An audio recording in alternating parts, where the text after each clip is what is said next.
Hello friends, we are back here with P and I diagrams. And here P and I doesn't mean proportional and integral. Here it means piping and instrumentation diagrams. And this is how a piping and instrumentation diagram typically looks like on a blueprint. And as and when you enter into any process, you don't get any idea what this process is all about. So what is done is that you are given this blueprint and you look at this and then you identify, okay, this is something, we can call it as a calendria, and then we have something over here, and then we have something over here. So you don't know what these circles and what these equipment are actually, and then on a closer look you find that there is something written over here. These are some of the loops are there, and it's quite a complex thing as such. This is just one part of it. This is one part of the drawing, and then you have another drawing and third drawing and fourth drawing, and all these drawings are connected by these points. So something is going, something is coming, so all these connections are there from here and here. So the idea of today's entire session is to get familiar with this kind of diagram, wherein you will see that some of the lines are solid lines. If you very carefully see, I don't know whether you can see it on this or on your mobiles or not, these are the solid lines, and sometimes you have dotted lines over here, and then you have some circles over here, and then you have some triangles over here, some diamonds over here, and so on and so forth. So it looks very terrifying to have a look at this complex diagram, which is just one part of the entire process. And you can have 10 pages of these or 20 pages of these. All these pages are connected to each other through these points as such. So it's very intimidating. It's very, you can say, scary kind of thing. And by the end of the session you will find, oh, it's nothing, right? Because you will get familiar with all the symbols, all the terms, and so on and so forth. That is how we are going to proceed step by step. Let us focus on a bit one part of the diagram, and you find that you have solid line over here, and then you have a line with two slashes over here, and then you have some symbol which looks like, a weird kind of butterfly, and then you find that, okay, you have a dial or something like circle, and something is written like ft. Similarly, you have ft here, you have ft here, you have this diamond shaped symbol over here, and then something is written like M8, R12, P201. These things, of course, you understand from transfer pump. It's going to mixer, it's going to reactor, and then you have IAS. It's not Indian Administrative Services. It is instrument air supply, because we will have lot many pneumatic instruments to control the valves, and therefore they require some kind of control air which is clean, which is free from moisture, which is not having any particulate matter in it, and so on and so forth, at an appropriate pressure. So that is called instrument air supply. So we will study step by step the meaning of all these in the subsequent slides in this session itself. Friends, as we saw, we had seen FT. The first letter was F and the second letter was T. So if we look at the first letter, F means flow. Had it been TT, in that case first letter is T, it means temperature. Had it been DT, it means D for density. So that's the way you go on. P for pressure, and so on and so forth. So the first letter, wherever you see these terms, slowly and slowly you will get used to these, and wheresoever you see LT, it means L stands for level, and so on. Similarly, you have second term or the third term. So the second and the third terms are expressed in the subsequent slides. Now you see that there are some symbols, and these symbols actually are almost universal, and you can see some of the symbols which you will see very often are pump. This is pump, and you will see that this is the pump in which this point is almost converging, and this is a vacuum pump or a compressor. It's a vacuum pump, so this is slightly different from this point over here. Similarly, wherever you have heat exchanger, it can be expressed either like this or like this. And in case you want the cooler, this is represented by this particular thing over here. And the furnace is represented by this kind of symbol. So slowly and slowly you will get to know that the solid line means it's a pipe, but if this pipe is having these kind of slashes over here, it is thermally insulated so that the cold fluid remains cold and the hot fluid remains hot without losing any energy. This is the jacketed pipe in which the outer jacket is containing some other liquid and the inner jacket is containing some other liquid. It can be cooled or heated pipe, and so on and so forth. You will get used to these kind of symbols in times to come when you study fans. This is a simple fan, this is an axial fan, this is a radial fan. I'm not going to discuss what these fans are, but these are the symbols which are used for these kind of fans. These are general concept of symbols of chemical operators and equipment which is used in the process as such. Continue with this, and you will find that if the pipe happens to be a flexible pipe, we will repeat this at least 2 times more. This is given by this kind of symbol over here. If you have a valve, it looks like this.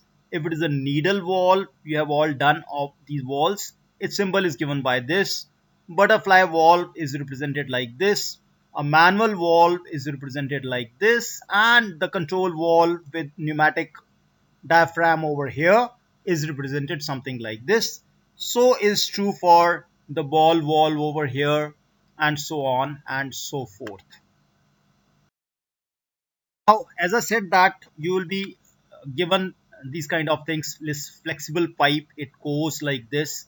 Rigid pipe, it goes like this. And the two slashes which we had seen actually means it is containing pneumatic signal, which is normally 3 to 15 psi, and the electric signal is normally 4 to 20 milliampere.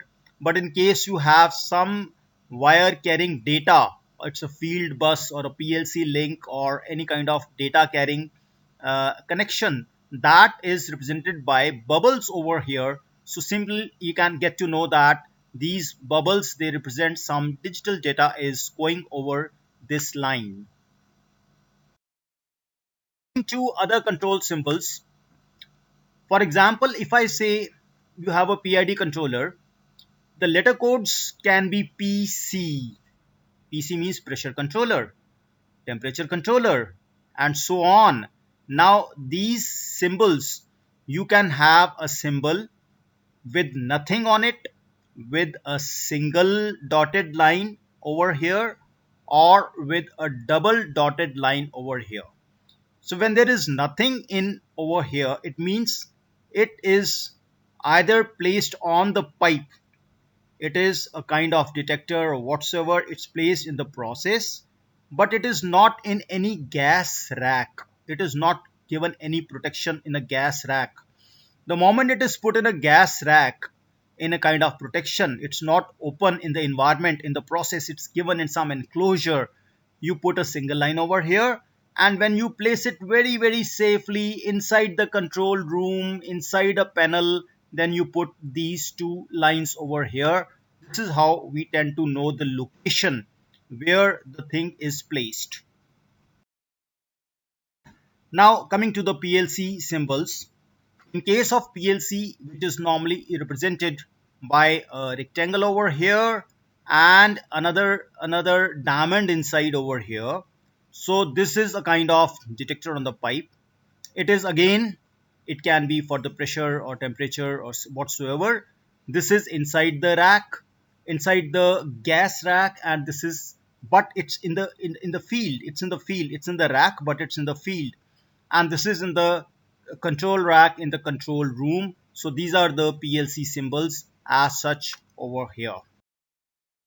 Similarly, you can have the designation for sensors, which are again on the same lines. I need not repeat it again, but they are in the form of circles, again having no line, single line, or double lines. Let us focus on a bit one part of the diagram, and you find that you have solid line over here, and then you have a line with two slashes over here, and then you have some symbol which looks like, a weird kind of butterfly.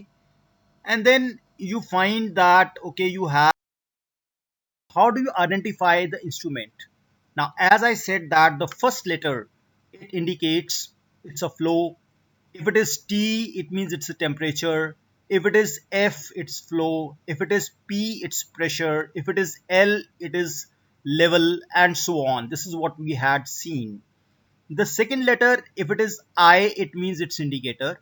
If it is R, it means it is recorder. If it is T, it means it is transmitter, and so on. And the third letter is normally C. If at all it is there, it means it's a controller. So if you have FT, it means flow transmitter. If it is FI, it is flow indicator. If it is FI and C, it is flow and indicator and controller. So this is what the significance of FIC is. You see, this is a kind of valve, and this valve is operated with the help of solenoid. So that's why you have S over here. And this is the tag which is connected, and you write something V1528 that makes this particular tag. The same tag is hanged on the physical wall, and the same tag is put over here, so that when you go out in the field, you find, okay, it's V1528, which is this wall. You look at the diagram, okay, this is the one which is being shown over here, so that you don't get confused which valve is physically located where. So that is how we go in for instrumentation identification. Again, as we had seen, all discrete instruments, standalone instruments, which are field mounted, or they are in a primary location accessible to the operator, or they are at a place which is in auxiliary location. And I told you that it is having no line, it is having single line, it is having double line. So if it is there at the place where it should be, at the type of measurement is there is nothing. It's in the field position as such. But then this is not in the field, it is some slightly away from the field, but it is still accessible to the operator. And this one is in the panel itself, so it is totally accessible as such. So we have this thing that no line, single line, and double line means what? This is mere repetition. The discrete instruments are denoted as by the circle over here, and if the circle is in place, it's put inside a square. It means it's having a shared display. In case you have this hexagon kind of thing, it means it's a computer function, and when you get this kind of symbol, it means it's something to do with PLC. So slowly and slowly you get to know, you have this kind of symbol, you have this kind of symbol, what it means. You have a single line, you have no line, the location is there, what kind of thing it is there, then you have some label over there. So as you start studying PNI diagrams, you get used to these kind of terminology, symbols, and the practice which is followed. It's almost universal. Into other control symbols, for example, if I say you have a PID controller, The letter codes can be PC. PC means pressure controller, temperature controller, and so on. Now, these symbols, you can have a symbol with nothing on it, with a single dotted line over here, or with a double dotted line over here. So when there is nothing in over here, it means it is either placed on the pipe, it is a kind of detector or whatsoever, it's placed in the process, but it is not in any gas rack. It is not given any protection in a gas rack. The moment it is put in a gas rack, in a kind of protection, it's not open in the environment, in the process, it's given in some enclosure. You put a single line over here, and when you place it very very safely inside the control room, inside a panel, then you put these two lines over here. This is how we tend to know the location where the thing has solid line, pneumatic signal, electrical signal. But then sometimes you have a capillary tubing, that is shown by this. Sometimes you have hydraulic signals, that is shown by this.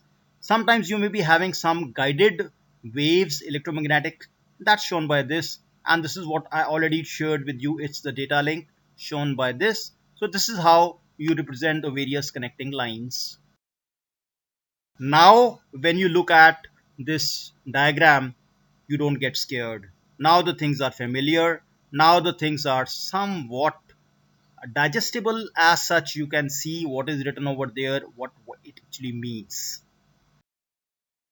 Similarly, you can have the designation for sensors, which are again on the same lines. I need not repeat it again, but they are in the form of circles, again having no line, single line, or double lines.